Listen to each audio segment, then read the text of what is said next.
안녕하십니까. 사회복지직 공무원, 보호직 공무원을 준비하시는 수험생 여러분 반갑습니다. 저는 사회복지학개론 강사 김영준 교수입니다. 이번 시간에는 여러분들이 이제 중요하게 생각하는 커리 중에 하나죠. 기출문제 풀이입니다. 기출문제 풀이에 대한 오리엔테이션을 잠깐 하고 그 다음에 다음 시간에 이 본론으로 들어가도록 하겠습니다. 앞에 보이는 이 교재가 바로 2021년 대비 교재인데요. 모두 두 권으로 되어 있습니다. 제가 이제 랩핑되어 있는 것을 앞에 전시를 했고요. 이게 두 권인데 지금 여러분들이 보고 있는 이 색깔의 교재가 바로 영역별 문제입니다. 영역별 문제, 작년에는 우리가 단원별 문제라고 했는데 이번에는 영역별로 묶었기 때문에 영역별이라고 붙였고요. 여기 영역별은 사회복지 실천에서부터 인간행동과 사회환경까지 기본 이론서의 그 차례, 목차, 그리고 핵심 요약집의 목차와 똑같이 편성했습니다.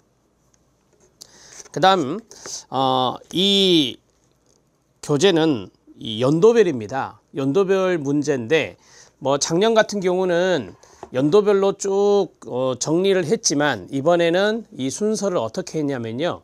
시행처별로 했습니다. 그러니까 국가직은 국가직대로 연도별로 묻고 그 다음에 지방직은 지방직대로 연도별로 묻고 서울시 자체 출제한 것도 연도별로 묶었습니다. 그렇게 해서 여러분들이 조금 더 공부하는데 혼동이 없게 좀 체계적으로 목차를 잡아서 연도별 문제를 냈습니다. 제가 이제 실강 강의가 지금 공단계에서는 코로나 문제 때문에 많이 힘들어서 이 교수님들이 촬영을 해서 올리고 있습니다. 저도 이번에는 그렇게 해서 올려야 될 것 같습니다. 영역별 문제 풀이만 합니다. 작년에도 단원별 문제만 해서 여러분들에게 온라인 강의 서비스를 했는데 이번에는 영역별 문제이기 때문에 영역별 문제만 촬영을 하게 됩니다. 사회복지 실천에서부터 인간행동과 사회환경의 편제로 되어 있는 것을 할 것이고요. 자, 연도별은 여러분들이 이 교재는 정말 활용도가 높습니다. 어떻게 높냐? 여기 있는 문제나 영역별에 있는 문제는 모두 같은 문제입니다. 편제가 다를 뿐이죠. 이거는 어떻게 해야 될까요? 그렇습니다. 모의고사용으로 쓰시면 됩니다. 모의고사용으로. 그러면 이 모의고사용을 언제부터 풀어야 되느냐? 여러분들은 이 영역별 문제를 가지고 아마 11월 정도까지는 공부를 쭉 해 나가셔야 될 겁니다. 나름대로 복습도 하시고 수업도 들으시고 하실 거예요. 그래서 11월 달까지는 이것이 마무리 져야 됩니다. 마무리 되어져야 되고 그러면 12월 달, 12월 달에는 대개 무엇을 하죠? 핵심 요약 정리를 해요. 되게 핵심 요약 정리를 많이 하는 것은 필기 노트를 많이 봅니다. 과목별로 필기 노트를 만드는 교수님들이 많아지고 있습니다. 그래서 제가 추천하고 싶은 것은 11월 달까지는 핵심 요약 강의와 그 다음에 기출문제 강의를 마무리 져요. 물론 올인원 과정을 보신 분들은 거기까지 포함하면 좋죠. 그래서 11월 달까지는 이것을 마무리 지고 한 번 정도는 보셔야 된다는 거예요. 그 다음에 12월 달 한 달은 정말 집중적으로 5과목의 필기 노트를 보는 겁니다. 물론 필기 노트가 없는 선생님들도 있어요. 필기 노트가 있는 선생님들을 대상으로 해서 압축 강의잖아요. 정말 짧은 강의들이 많은데 그 강의들을 12월 달에 보면서 정리를 하는 겁니다. 그리고 1월 달 돌아오는 새해는 여러분들이 문제를 많이 풀어야 돼요. 단원별 문제라든지 실전 문제라든지 이런 것들을 많이 푸는 것이 상당히 중요합니다. 그런데 어느 정도 이론을 기출문제를 파악하지 않고서 바로 문제를 푸는 것은 상당히 힘든 작업입니다. 그래서 제가 말씀드린 이제 금방 말씀드렸던 그 월별로 어떻게 커리를 타야 되는지 그런 것들을 말씀드렸는데 거기에 대한 계획을 여러분들이 철저하게 짜야 됩니다. 그리고 그것을 꼭 지켜줘야 됩니다. 그렇지 않으면 공부가 밀리게 돼 있어요. 그래서 다시 정리하면 핵심 요약 강의 그리고 올인원 과정을 보신 분은 지금 올인원 과정이 거의 마무리 단계에 있을 건데요. 자, 올인원 과정을 보신 분들은 제 생각에 핵심 요약 강의는 필요 없어요. 올인원 과정을 봤기 때문에 바로 기출로 적용하시면 되는 거고 그 다음에 올인원 과정을 안 보신 분들이 더 많아요. 그래서 이 핵심 요약 강의하고 기출 문제를 같이 가는 거죠. 저번에 제가 핵심 요약 강의 때도 말씀을 드렸지만 OT 때 말씀드렸지만 핵심 요약의 실천 파트를 보고 그 다음에 기출의 실천 파트를 보는 거죠. 자, 만약에 핵심 요약의 정책 파트를 봤다? 그러면 정책 파트 끝나면 기출의 정책 파트를 푸는 겁니다. 정책이 가장 많은 문제가 있어요. 그래서 이러한 방법대로 이 두 가지를 동시에 진행하는 거예요. 핵심 요약을 다 끝내고 기출하는 게 아니라 두 가지를 같이 진행해 나가는 거죠. 영역별로. 그렇게 해서 진행해 나가는 것이 11월 달까지 끝내는 거고, 그 다음에 필기 노트 강의가 11월 달에 열려요. 그러면 이제 11월, 그거는 아주 짧은 강의이기 때문에 대개 11월 한 달이면 끝나요. 그럼 12월 달에는 완강돼 있는 상태로 올라가 있어요. 그러면 그것을 편한 마음으로 보시면 돼요. 왜? 이미 여러분들은 조금 많이 이제 단련이 돼 있을 거니까, 그 정도 때는 단련이 돼 있으면 그때는 이제 쭉 정리하는 입장에서 보는 것이죠. 그게 이제 20강을 조금 넘습니다. 아주 짧은 강의예요. 20강 정도면 우리 보통 커리에서 제일 짧은 강의가 필기노트 강의이기 때문에 그거를 12월 한 달에 소화해 낼 수 있어요. 충분히. 그리고 이제 1월 달부터서는 문제집이 연말에 나오기 시작하는데, 다른 과목도 물론 미리 내는 분도 있어요. 하지만 단원별 문제, 실전 문제, 저는 단원별 문제를 잘 안 내요. 그냥 실전 문제로 바로 들어가거든요. 그래서 실전 테스트를 몇 개월 동안, 수개월 동안 쭉 해요. 그렇게 해서 자신감을 좀 불어넣어 드리는데, 어찌 됐든 간에 아직은 제 계획은 단원별보다는 실전으로 가고 싶다라는 생각이고요. 자, 그게 이제 연말에 나오면 그때부터 여러분들이 계속해서 그것을 풀어내시면 됩니다. 그렇게 하면 정말 좋은 점수를 받을 수밖에 없어요.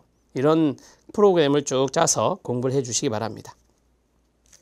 자, 이 기출문제 영역별이 있는데, 지금 아마 여러분들이 교재를 지금 펴고 있을 수도 있어요. 그래서 영역별의 내용을 앞에 좀 보시면 핵심 요약집이 있는 분들은 이 앞에 있는 편제가 똑같아요. 그래서 뭐 인포메이션이 있고요. 공무원 시험에 대한 인포메이션이 있고, 그 다음에 시험에서 자주 나왔던 것들을 제가 이제 쭉 정리해 놨죠. 시행처별로 정리해 놨습니다.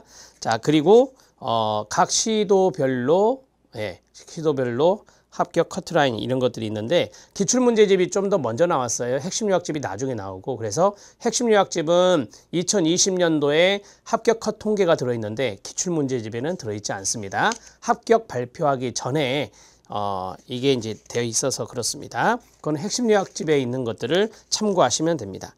자, 그리고 제가 여러분들한테 당부하고 싶은 말이 쭉 있고요. 그 다음에 파트 1, 파트 2 이렇게 되어 있는데, 자, 목차를 좀 보시면, 컨텐츠를 보시면 챕터 1이 사회복지 실천, 챕터 2가 사회복지 실천 기술, 챕터 3가 지역사회복지, 그 다음에 챕터 4가 기타, 노인, 아동, 장애인, 학교 사회복지, 최근에 여성 사회복지도 시험에 출제됐었죠. 그 다음에 5장은 사회복지 정책, 여기가 가장 많은 문제가 있습니다. 그 다음에 6장은 사회복지 행정, 7장은 사회복지 법령, 8장은 사회복지 조사, 9장은 인간행동과 사회환경 이렇게 돼 있어요. 이게 이제 기본 이론서의 틀과 핵심 요약집의 틀, 그 다음 나중에 나온 필기노트의 틀 다 똑같습니다. 다 똑같이 정리했어요, 순서가.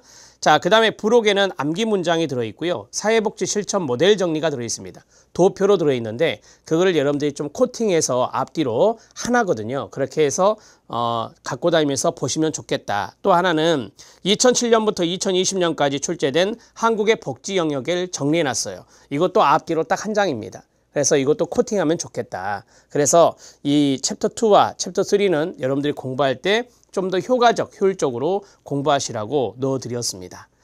자, 이렇게 부록이 이제 정리가 되고요. 그 다음에 이제 사회복지 실천의 영역으로 들어가는데, 영역별 문제집은 문제가 있고 아래에 해설이 있어요. 정답 해설이 있습니다. 작년하고 똑같고요. 그 다음에 이 연도별 문제는 여러분들 모의 테스트용이다 보니까 문제가 20문제 있고 뒤에 해설이 있어요. 그래서 이것은 여러분들이 나중에 점검용으로 푸시기 바랍니다. 그리고 틀린 문제가 또 나오겠죠. 공부했음에도 불구하고 또 틀린 문제가 나와요. 그것은 나중에 진짜 시험 딱 앞두고 한 보름 정도 앞두고 여러분들이 채점을 맸을 거 아니에요. 자, 틀린 게 있죠. 그 틀린 것들만 쭉 보는 거예요. 여러분들이 맞춘 것은, 알아서 맞춘 것은 또 맞춰요. 맞출 확률이 거의 90%고 틀린 문제가 틀릴 확률은 또 그게 한 80% 돼요. 그러니까 그것을 여러분들이 룰을 범하지 않아야 되잖아요. 그래서 틀린 문제를 꼭 체킹해 놓고 그 틀린 문제를 다시 한 번 더 시험 보기 한 보름 전에 쭉 훑어서 여러분들 걸로 만들어 놓으면 이와 유사한 문제 또는 똑같은 문제의 지문도 나올 수 있는데 그러한 것들이 나왔을 때 실전에서 틀리지 않는다. 이렇게 말씀드릴 수 있겠습니다. 편제는 이렇게 되어 있습니다. 기출문제집은 우리 교수님들이 항상 말해요. 공무원 시험의 바이블이다. 이렇게 말합니다. 기출문제를 분석하지 아니하고 사회복지학개론, 뭐 예를 들어 선택 과목의 사회, 그 다음에 예를 들어서 국어, 영어, 한국사 이런 시험 문제를 보러 간다? 어불성설이다. 이런 이야기를 많이 합니다. 교수들 사이에서. 그래서 기출문제는 반드시 보셔야 되는데 제가 상담을 해보면 기출을 놓쳤어요. 기출을 한 번밖에 못 봤어요. 이렇게 이야기합니다. 안타까워요. 기출은 3번 이상 보셔야 됩니다. 그 지문에 눈에 익을 정도로 보셔야 됩니다. 그래서 이 기출문제는 정말 중요하다. 이렇게 말씀을 드리고요. 앞으로는 서울시 자체 채용, 그러니까 서울시가 추가 채용을 할 수가 있잖아요. 그때를 빼고는 모든 지자체의 문제가 똑같을 거예요. 한마디로 말하면 지방직 문제로 낸다 이거예요. 인사혁신처 수탁 문제로 이제 출제가 되는데 그러면 여기 안에 기출 문제 중에 가장 후순위로 밀어둬야 되는 것은 뭐예요? 서울시 기출인 거예요. 서울시 기출은 서울시 자체 채용, 추가 채용 있을 때를 한번 보고 그때는 서울시가 자체 출제할 거니까 그때는 보는 것이고요. 자, 가장 중요하게 생각해야 되는 것이 뭐겠어요? 지방직과 국가직 문제예요. 지방직과 국가직 문제는 공개된 문제예요. 국가직 문제는 2007년도부터 공개가 됐고요. 지방직 문제는 2009년도부터 공개가 됐어요. 사회복지학개론의 문제가. 그 전에 공개되지 않은 기억에 의해서 복원된 문제는 볼 필요 없어요.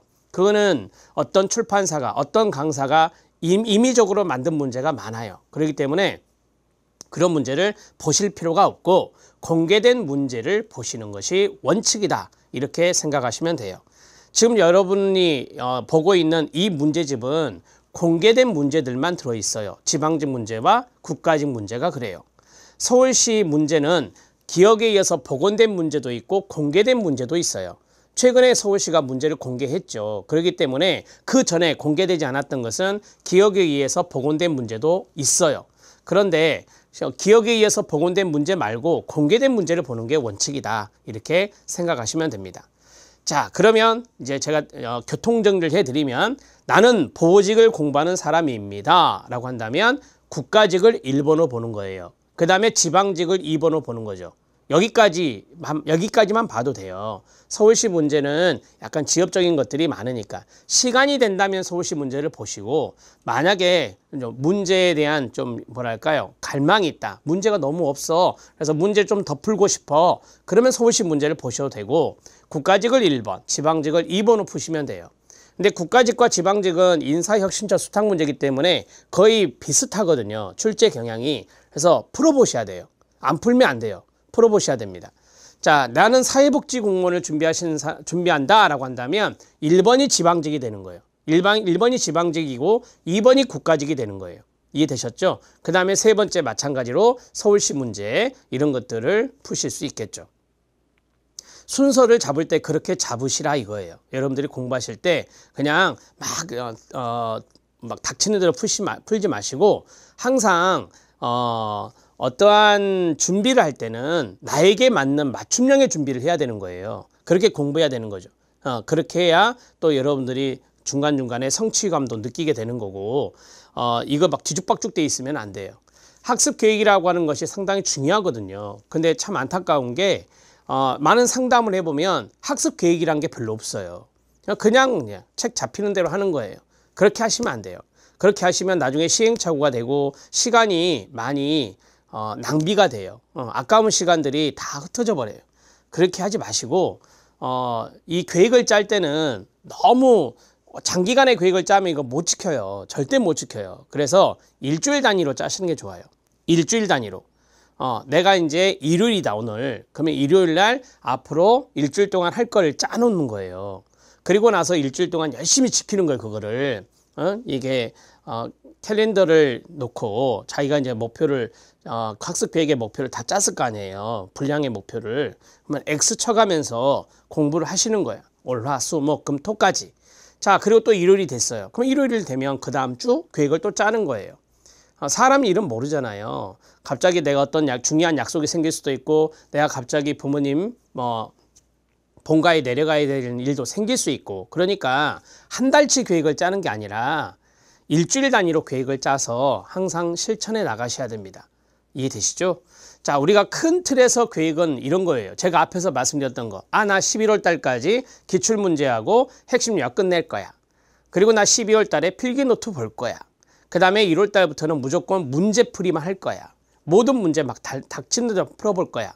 이런 것들이 큰 틀의 계획이라면 일주일 단위의 계획은 여러분들이 항상 일요일 날 그때 짜시기 바랍니다. 일요일 같은 경우는 여러분들이 이제 공부를 많이 하다 보면 소진되잖아요. 그러면 체력이 고갈되고 아파요. 그렇기 때문에 저는 일요일 날 휴식을 취하세요 라고 해요. 근데 일요일 날 풀로 쉬면 안 돼요. 그러면 월요일 날 적응이 쉽지 않아요. 그래서 오전, 오후, 저녁 이렇게 3개로 나눌 수 있잖아요. 그러면 이렇게 3개로 나눌 때 되게 저녁 타임 6시까지는 공부를 하고 6시부터 그 이후에는 쉬는 거죠. 이해되시죠? 그러면 이 쉴 때 또 계획을 짠다? 그러면 그것도 공부예요. 머리 쓰는 거니까. 그냥 쉴 때는 후식 쉬는 거예요. 그냥. 그때 운동을 좀 하든지 아니면 여러분들 나름대로의 어떤 스트레스를 푸는 방법이 다 있을 거 아닙니까? 뭐 요즘은 길거리 잘 이제 도보로 가볍게 운동하는 것도 잘 안 하시지만 어찌됐든 여러분들 나름대로 잠을 좀 푹 자고 싶다 그러면 자면 되는 거고, 그래서 오전과 오후까지는 어느 정도 이제까지 앞에서 월화수목금토 때 잘 못했던 미진한 부분들을 보충하는 것이고요. 그 다음에 학습 계획도 그때 짜는 거예요. 6시 이전까지 짜는 거고, 그 다음에 6시 이후부터는 저녁 식사하고 쉬는 거죠. 저는 그걸 많이 권장을 해요. 또 월요일 날 열심히 하고, 하루에 여러분들이 공부를 12시간씩 해야 돼요. 12시간씩. 오전 4시간, 오후 4시간, 밤 4시간. 그러면은 4, 3, 12, 12시간이 돼요. 12시간씩 월화수목금토를 달리잖아요. 일요일 날은 또 8시간이잖아요. 이걸 달리면 거의 모든 진도를 다 할 수 있어요. 그대로만 해준다면. 그래서 건강이 그만큼 중요할 수밖에 없다라고 보시면 되죠. 자, 잠을 잘 때는 몇 시간은 자야 될까요? 이것도 상담할 때 많이 이야기하는 건데 막 여러분들이 5시간 잔다고 그래요. 여러분 5시간 자면 그 다음날 안 피곤할까요? 피곤하죠, 당연히. 이 뇌도 충분히 산소 공급이 되고 그 다음에 그 전날 좀 푹 쉬어줘야 뇌에 회전이 잘 되는 거예요. 두뇌 회전이.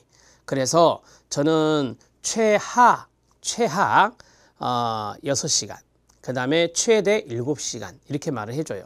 8시간은 좀 많이 자는 거고, 그래서 6시간에서 7시간은 자라, 그렇게 이야기해 주거든요. 그러면 뭐 예를 들어서 12시에 잔다 합시다. 그럼 7시까지 자는 거죠. 그렇게 해도 괜찮아요. 사회복지 직렬은 보호직렬도 마찬가지고요. 그래서 여러분들이 그 아침에 일어나서 7시에 일어나서 뭐 아침 식사하고 1시간 정도 만약에 텀을 준다면 8시부터 일정이 시작되잖아요. 8시부터 일정이 시작되면 13시간을 공부하는 거예요. 13시간을. 그렇게 해도 충분하다니까요. 그래서 충분한 수면을 여러분들이 했으면 좋겠어요. 수면을 5시간 이하로 하지 마세요. 5시간 이하로 하면 그 다음날 낮잠도 자게 되고 다 틀어져요. 집중도 안 되고 다 틀어집니다. 여러분 대면 수업하고 온라인 수업하고 요즘은 다 온라인이 대세잖아요. 프리패스 그리고 코로나 때문에 이 실강이 안 열리기 때문에 이 온라인 강의 원격 수업이 상당히 대세가 돼 버렸어요. 근데 이 원격 수업이 더 집중하기 어려워요. 원격 수업을 하다가 다른 것을 할 수가 있잖아요. 실강은 그게 안 돼요. 실강은 딱 집중하는 거잖아요. 그 한 50분 동안. 그게 이제 실강 수업의 묘미라면, 원격 수업 같은 경우는 집중하기가 어려운 대신에 반복을 할 수가 있잖아요. 그게 이제 원격 수업의 묘미예요. 내가 이것을 놓쳤다. 그럼 앞으로 돌려서 다시 볼 수 있는 거죠. 이해되시죠? 그러니까 원격 수업을 잘못 진행하면요. 온라인 수업을 잘못 진행하면 시간 많이 까먹어요. 정말 많이 까먹습니다. 그래서 딱 집중할 때 우리가 몰입이라고 하잖아요. 그 몰입을 딱 해주시고 원격 수업 들을 때 그리고 좀 쉴 때 쉬시고 이렇게 정리하시면 되는데 제가 이제 원격 수업에 대해서 이제 공부를 좀 많이 하고 있어요. 최근에. 그래서 한 가지 말씀드리고 싶은 게 뭐냐면 50분 동안 원격 수업을 집중하기가 쉽지 않대요. 그래서 여러분들이 어차피 자유로운 독서실이나 여러분들 나름대로 시간을 짜는 것이기 때문에 40분 정도가 좋대요. 그래서 뭐 30분은 좀 그렇고 40분 정도가 좋으니 40분 정도 집중해서 쫙 보고 그 다음에 나름대로 10분 정도 쉬었다가 또 40분 쭉 보고 이렇게 가는 거예요. 우리가 보통 50분에 10분 쉬고 50분에 10분 쉬고 하잖아요. 그거는 이제 오프라인 수업을 이야기하는 거고요. 그래서 여러분들 나름대로 교수님의 그 타임라인 있잖아요. 시간이 있는데 그러한 것을 딱 지키려고 하지 마시고 40분 하고 잠깐 멈춰요. 멈추고 나서 좀 쉬었다가 또 다시 40분 집중하고 그렇게 하는 게 훨씬 더 좋답니다. 그래서 그렇게 공부하면 이 온라인 수업 인강이라는데 그 인강의 효율성이 좀 더 높아지지 않을까 이런 것도 말씀을 드리고 싶어요. 자, 우리가 이제 기출문제 OT를 하고 있는데 한 가지만 더 말씀을 드리고 이 OT를 마무리하고자 합니다. 기출문제 같은 경우는 내년까지 미루시면 절대 안 됩니다. 올해 안에 끝내셔야 돼요. 늦어도 12월 안에 끝내셔야 됩니다. 그런데요, 한 번 보는데 끝내는 게 아니에요. 제가 그랬잖아요. 한 번 보면 안 된다. 3번 이상 봐야 된다라고 말씀을 드렸어요. 그럼 올해 안에는 2번을 보는 거죠. 동영상을 2번 볼 수도 있어요. 자, 이제 이거는 케이스 바이 케이스인데 어떤 사람은 동영상을 보고 나서 내가 교재를 통해서 복습하는 것이 좋은 사람이 있어요. 그게 맞는 사람이 있어요. 그런데 동영상을 보고 그 다음에 나 혼자 복습하려는데 너무 진도가 안 나가는 거예요. 하나하나 꼼꼼하게 봐야 되는 스타일인가 보죠. 그럴 때는 또 강의를 돌려요. 2번째 강의를 돌리는 거죠. 그렇게 하면서 계속해서 이 기억을 할 수 있게 해주는 건데 저는 전자도 괜찮고 후자도 괜찮다고 봐요. 여러분들의 성향에 따라서 하시면 돼요. 저 같은 경우는 강의를 들어요. 그냥. 자, 어차피 첫 번째 강의할 때는 교수가 강조했던 거, 별표 친 거, 또 판서한 거 다 적어 놓을 거 아니에요. 그렇죠? 그 다음에 이제 첫 번째는 잘 적어 놨어요. 그리고 나서 수업 끝나고 나서 어차피 복습하잖아요. 그냥 놔두면 안 돼요. 그냥 놔두면 아무 효과가 없어요. 내가 4시간을 들었다. 수업을 40분씩 4강을 들었다. 그러면 4강을 들었잖아요. 그리고 나서 복습을 간단하게라도 해줘야 돼요. 문제에서. 문제는 먼저 풀고 그냥 수업을 들어야 돼요. 먼저 풀면 여러분 채점을 매실 거 아닙니까? 아무래도 여기는 답이 있기 때문에 이렇게 가리고 풀고 가리고 풀고 가리고 풀고 해서 이제 채점을 맬 거 아니에요. 맞는 건 놔두고 틀린 것이 몰라서 틀린 거나 찍어서 맞는 거 이것도 어찌 보면 모른 거예요. 이제 그런 것들은 세모 표시하는 거죠. 그렇게 해서 여러분들이 이제 뭐 예를 들어서 이번 시간에 15문제 정도 나올 것 같다. 그럼 15문제를 미리 풀고 채점 매고 딱 수업을 듣는 거예요. 인강 수업을 듣는 겁니다. 문제풀이는 그렇게 해야 돼요. 제가 이론 강의할 때는 복습이 중요합니다 라고 하거든요. 근데 문제풀이 강의는 2가지 다 중요해요. 미리 예습도 해야 되고 그 다음에 틀린 거 복습도 해야 되고 이게 돼야 되거든요. 그래서 틀린 문제만 보기 때문에 복습의 시간이 많이 걸리지 않아요. 15문제에서 15문 다 맞췄다. 그럼 복습할 필요 없어요. 왜? 다 맞췄는데 뭐. 근데 내가 틀린 문제가 3문제가 있다. 그러면 3문제를 복습하는 거예요. 나머지 자신 있게 맞춘 것은 볼 필요 없어요. 나중에 맞춘다니까요. 그래서 그러한 부분들 틀린 부분에 대해서 복습을 하고 자 이제 한 가지 더 주문할 것은 뭐냐면 2번을 봐야 된다고 그랬잖아요. 그럼 이제 여기까지 한 번 본 거예요. 복습까지 한 번 본 거다. 그리고 나서 내가 이제 기출문제집은 이제 다 끝났어요. 한 번 다 끝났는데 다시 한 번 더 앞으로 와서 볼 때 책으로 공부하는 사람이 있고 강의로 보는 사람이 있다. 저 같은 경우는 강의를 빨리 돌린다는 거예요. 2번째 패턴이에요. 왜냐하면 이미 다 적어놨고 내가 틀린 문제 뭐 다시 점검했으니까 만약에 뭐 1.8배속 뭐 제 강의는 2.0배속도 들린다고 하더라고요. 근데 1.8배속이나 2.0배속이면 시간을 절반으로 줄일 수 있잖아요. 그쵸? 네, 그렇게 해서 그냥 교재 이어폰 끼고 교재 넘겨가면서 쭉 보는 거예요, 그냥. 굳이 외울 필요 없이. 그렇게 해서 2번 이렇게 되는 거예요. 그럼 마지막 한 번은 언제 봐야 되느냐? 1월 달 이후에 보는 거예요. 시험 보기 전에. 그러니까 12월 달까지 이거 딱 보고 그냥 쌓아놓으면 안 돼요. 다 잊어버리죠, 당연히. 그래서 중간중간에 틈틈이 기출문제집 넘겨가면서 이렇게 되어 있는 것들, 틀렸던 것들, 그런 것들을 다시 한 번 더 리마인드 하는 거예요. 이해되시죠? 그렇게 해서 3번 보시고 시험장 가면 충분합니다. 충분해요. 기출문제에 대한 부분들은 충분하다. 그리고 이렇게 되면 나중에 실전 문제도 잘 풀 수밖에 없어요. 90점 계속해서 잘 나올 수 있어요. 이러한 제가 이제 말을 좀 쉽게 하는데 이러한 것들이 지켜지는 것이 쉽지 않아요. 왜냐하면 여러분들은 5과목을 공부하잖아요.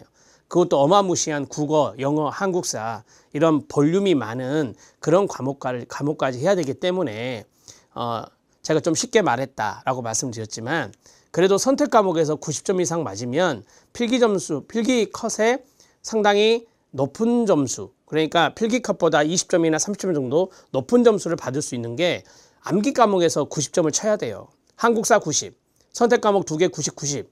그러면 거의 합격이라고 봐야죠.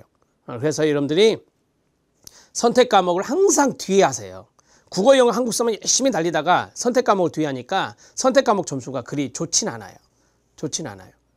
좋은 사람들을 보면 앞에서부터 꾸준하게 해왔던 사람들이 대개 선택 과목 점수가 좋더라고요.